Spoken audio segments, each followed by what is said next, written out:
Everyone, सो भाई class 10 वाली बच्चों पार्टी कैसे हैं सभी लोग। और आज की वीडियो में सभी लोगों का स्वागत है। तो भाई क्लास 10 वाली बच्चों पार्टी जो कि 2024 बोर्ड एग्जामिनेशन देने जा रही है, उनके लिए आज की वीडियो बहुत ही ज्यादा इंपॉर्टेंट होने वाली है, क्योंकि आज की वीडियो में मैं बात करने वाला हूं कि एक अच्छे नोट्स कैसे बनाए जाते हैं साइंस के लिए, जो आपके आखिर तक काम में आए और कुछ आपको बेनिफिट दें आपके बोर्ड एग्जामिनेशन में, एज वेल एज आपके जो स्कूल में पीरियोडिक टेस्ट चलते रहते हैं, हाफ ईयरली चलते हैं, प्री बोर्ड चलते हैं, इन समय भी वो आपकी मदद कर रहे हो। और नोट्स बनाने का असली तरीका रहता क्या है और आपको मैं क्या मदद कर रहा हूं नोट्स बनाने में, और साथ साथ में क्या आपको नोट्स बनाने भी हैं या नहीं बनाने हैं। तो चलिए चालू करते हैं आज की वीडियो को और बात करते हैं नोट मेकिंग की।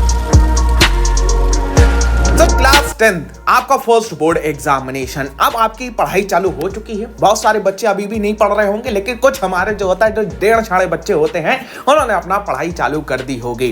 तो आज की वीडियो में बात करते हैं जरा कि नोट मेकिंग क्या होती है। नोट मेकिंग होती है कि आप जो होता है एक चैप्टर पढ़ते हैं, उसके कुछ जो होता है मेन पॉइंट्स रहते हैं जो आप लोग राइट डाउन करते हैं और वो आपके नोट्स कहलाते हैं। मतलब बोले तो आप जो होता है एनसीईआरटी बुक को एक बार पढ़ने के बाद में दोबारा नहीं उठाते हैं। यही आप समझते हैं कि नोट मेकिंग यही रहती है हमारी कि भैया एनसीईआरटी एक बार पढ़ ली, अब इसके बाद में हमें एनसीईआरटी उठाना ही नहीं है, अब तो भैया हमारा काम हो गया, अब तो जो होता है हमें कुछ भी करने की जरूरत नहीं है। बट ये गलत बात है कि आप एनसीईआरटी को दोबारा नहीं उठा रहे हैं।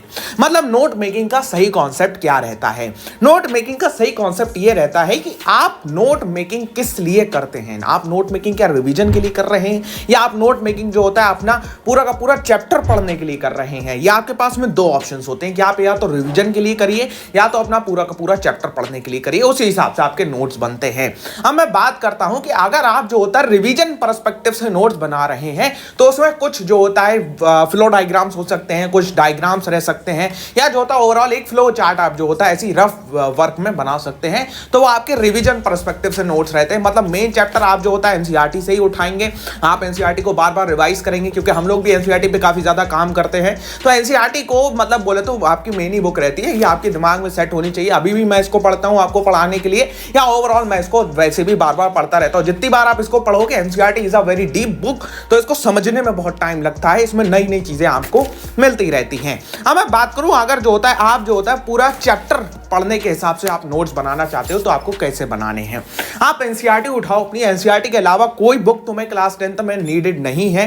अगर आप कोई और बुक फॉलो करते हो देन आई डोंट नो कि आप क्यों कर रहे हो फॉलो, क्योंकि उसकी कोई रोल नहीं रहता है। सिर्फ ये एक छोटी सी किताब है एनसीईआरटी की, भाई साहब इसमें जो होता है 300-400 पन्ने हैं, अपना पढ़ पढ़ा के खत्म करो। इसमें ओवरऑल सारी तुम्हारी फिजिक्स केमिस्ट्री बायोलॉजी भी आ जाती है। अब आपको नोट मेकिंग कैसे करनी है? आप एनसीईआरटी उठाइए, एनसीईआरटी को जो होता है पढ़ना चालू करिए। फॉर एग्जाम्पल के तौर पर मैं पहला ही चैप्टर खोल लेता हूं इसका, chemical reactions and equations. Chemical reactions and equations में आप पढ़ना चालू करते हैं तो आप जैसे जैसे चैप्टर को पढ़ते जाएं, जैसे जैसे आप चैप्टर को पढ़ रहे हैं वैसे वैसे आप क्या करें, जैसे आपका हो गया राइटिंग अ केमिकल इक्वेशन, तो आप इस कॉन्सेप्ट को पढ़ रहे हैं तो आपको जो होता है हेडिंग डालनी है और उसके नीचे आप यहां से पूरा पढ़ते हैं, पर आपको अपनी नोटबुक में क्या लिखना है। मान लो मेरी ये नोटबुक है, मैं इस पर कुछ लिख रहा हूं, तो इस नोटबुक के अंदर आपको मुझे क्या लिखना है? मुझे वो चीजें लिखनी है जो मैं इससे अंडरस्टैंड कर रहा हूं। मतलब बोले तो मैंने यहां से चैप्टर पढ़ लिया, मैंने यहां से चैप्टर पढ़ लिया, अब मैं इस चैप्टर से जो अंडरस्टैंडिंग मेरे दिमाग में जा रही है वो मैं नोट में डालूंगा, ना कि ये चैप्टर का जो होता है लाइनें मैं ऐसे उतारता चला जाऊंगा। मैक्सिमम बच्चा यही गलती करता है। वो क्या करता है, उन्होंने एनसीईआरटी पढ़ा, राइटिंग का केमिकल इक्वेशन। केमिकल इक्वेशन क्या होता है? एक शॉर्टर वे होता है रिप्रेजेंटिंग केमिकल इक्वेशंस। तो ये हमारा जो होता है केमिकल रिएक्शंस को रिप्रेजेंट करना एक शॉर्ट फॉर्म में केमिकल इक्वेशंस कहलाता है। लेकिन वो यहां की जो होता है डेफिनेशन कॉपी करके वैसे ही पेस्ट मार देंगे अपनी बुक में, नोटबुक में, तो ये गलत बात है।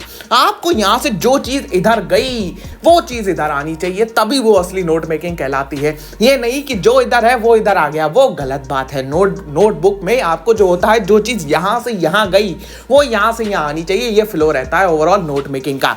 अब मैं आपकी क्या मदद कर रहा हूं? मैं अपनी बात करूं तो आपको जो होता है मैं 1 by 1, क्योंकि भाई ओवरऑल एक्सपीरियंस की बात होती है, तो मैं एनसीईआरटी के खूब detail notes, best of the best on YouTube, updated version, ना कि 5-6 साल पुराने, अपडेटेड वर्जन आपको मैं प्रोवाइड कर रहा हूँ 1 by 1 हर चैप्टर का।